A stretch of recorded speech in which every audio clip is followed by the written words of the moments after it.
저희 채널이 이제 연금 투자하시는 분들이 아무래도 많이 보시고 계셔서 이런 질문을 좀 드려야 될 것 같은데요. 이제 연금저축이나 음. IRP에서 이런 분들 많으세요. 그러니까 대표 지수, 뭐 나스닥 100이나 S&P 500에 장기적으로 이제 계속 꾸준히 모아가시는 분들이 많으신데, 장기 투자 측면에서도 환해지는 그럼 하는 게 좋을까요? 안 하는 게 좋을까요? 이것 역시 좀 어려운 예, 참 질문인데. 판단하기 어렵습니다. 근데 원론적으로 네. 보시면 환율이라는 것들이 이제 각 국가 간들의 경제 펀더멘트를 반영해서 상승과 하락들을 반복하는 구조라 이렇게 보시면 될 것 같은데요. 바꿔서 말씀드리면 장기적으로다가 미국 경제가 좋을 것 같다 이렇게 판단하시면 환 오픈을 하시면 좋을 것 같고요. 그리고 한국이 미국 대비해서 더 성장할 수 있다라고 생각하시면 환 해지를 하는 것들이 유리한데요. 사실 말씀은 이렇게 드렸지만 이걸 판단하기는 쉽지 않고요. 네, 뭐 어렵습니다. 그때그때마다 조금씩 다른 겁니다.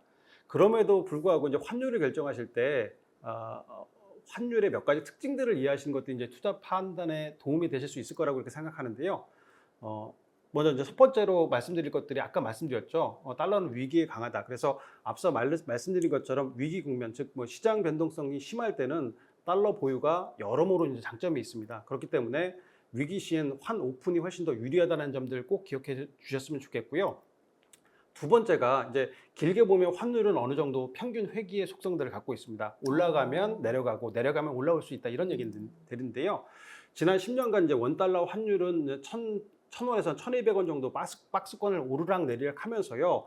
평균 수준들도 한 1,150원, 뭐 1,130원 정도 이렇게 수준이었는데 음. 사실 뭐 길게 보면 환 해지나 환 오픈이나 아주 큰 차이는 없었습니다. 아, 그랬었군요. 맞습니다. 근데 네. 최근 1년이 좀 달라졌다고 말씀드렸죠. 음, 최근 1년간 이제 외부 요인들로 인해서 원달러 환율이 이제 급격히 상승했고요. 기술적으로 보면 현재 1,300원 수준들은 평균 대비해서 상당히 높은 수준입니다. 네. 그렇기 때문에 만일 이제 환율이 이렇게 돌아온다, 평균 회귀한다 이런 특성들을 감안하면 단기적으로 보게 되면 오를 확률보다는 환율이 더 오를 확률보다는 내려올 확률들이 음, 높다라는 것들이 사실이긴 합니다. 뭐 근데 전제 조건이 있는 겁니다. 뭐 시장이 안정화된다는 가정이 있다 보니까요. 만일 이제 지금보다 큰 위기가 온다 이렇게 생각한다면 또 뭐 환율이 올라갈 수도 있겠습니다. 뭐 이것들을 감안해서 한번 투자하시는 것도 좋겠습니다.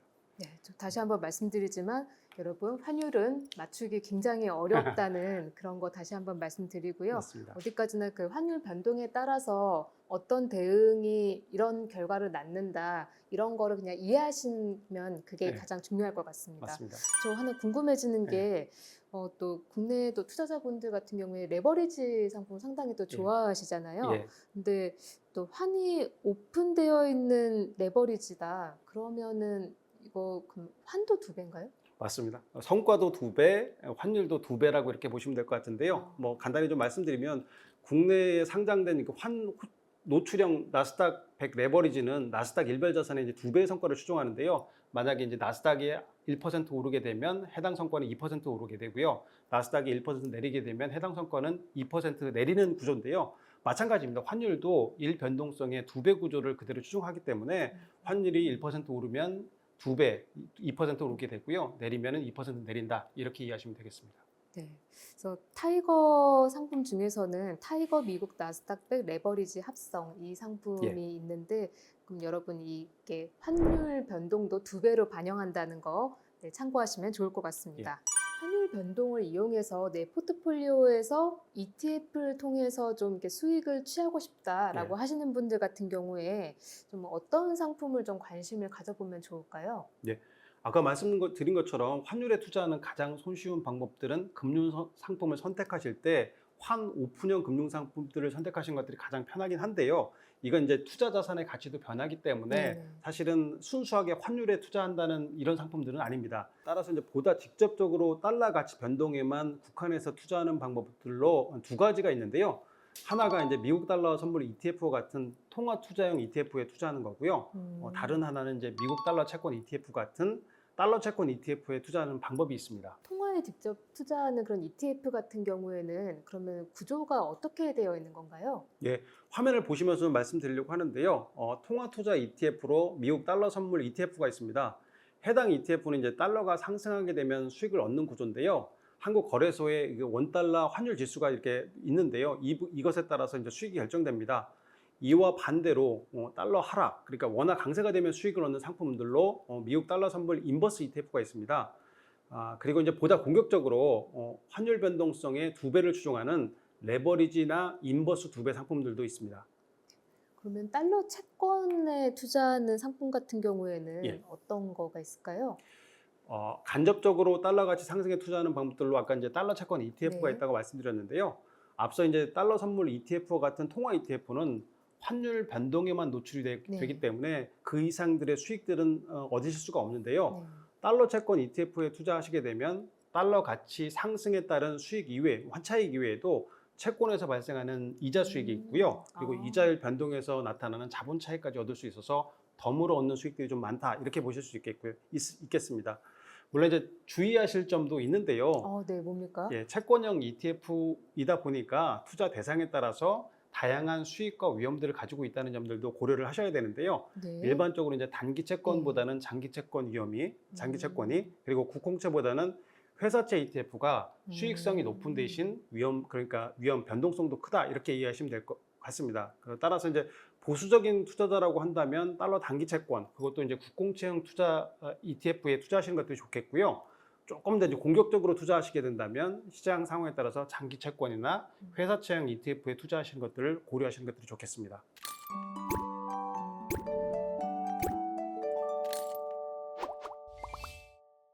네, 전통적으로는 일단 달러 보유라고 했었을 때 ETF보다는 달러 예금을 많이 이야기를 했었잖아요. 예. 근데 한번 좀 비교를 음. 해주시겠어요? 뭐 달러를 이제 예금으로 가지고 있을 때 음. 그리고 ETF로 투자했었을 때 어떤 장단점이 있을까요? 예.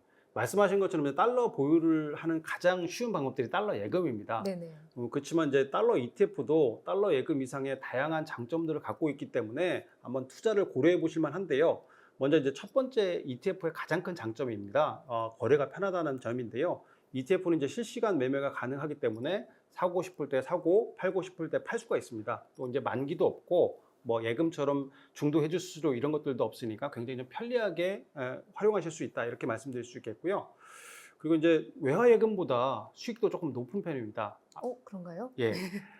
예를 들어서 아까 이제 외화 채권 ETF에 투자하시면 다양한 네. 혜택이 있다고 말씀드렸는데요. 달러 예금 이자보다는 좀 조금 더 높은 수익들을 얻을 수 있다. 이런 것도 장점이 될 수 있겠고요. 마지막 요것들이 좀 괜찮은 것 같습니다. 달러 ETF 같은 경우는 뭐 기존 자산의 해지 수단으로 활용할 수도 있습니다. 이게 가장 중요한 요소가 아닐까 싶어요. 괜찮은 방법들이 투자 방법들인데요. 예를 들어서 이제 환해지를 하지 않고 달러 자산들을 이렇게 보유하고 있는데 갑자기 이제 원달러 환율들이 내려간다니까 원화 강세가 된다 하게 되면 자산들을 매각해야 되느냐 이런 생각들을 하시게 되는데요. 그것들을 매각하는 대신에 달러 선물 인버스 ETF를 투자하시게 되면 환 해지를 하시는 것들과 거의 유사한 효과를 얻을 수 있기 때문에 사실은 이런 형식들로 투자하시는 것들이 좋겠고요. 뭐 달러 ETF는 또 연금저축계좌나 IRP 계좌에서 이용할 수 있으니까 장기 투자하실 때 이런 계좌에서 이용하는 것들도 팁이 될 수 있겠습니다. 네, 그렇군요. 저희가 지금까지 주로 달러 이야기를 많이 했는데요. 네. 근데 글로벌리 보면은 항상 안전자산이라고 이야기할 때 달러 말고 항상 또 꼽는 것이 엔화이더라고요.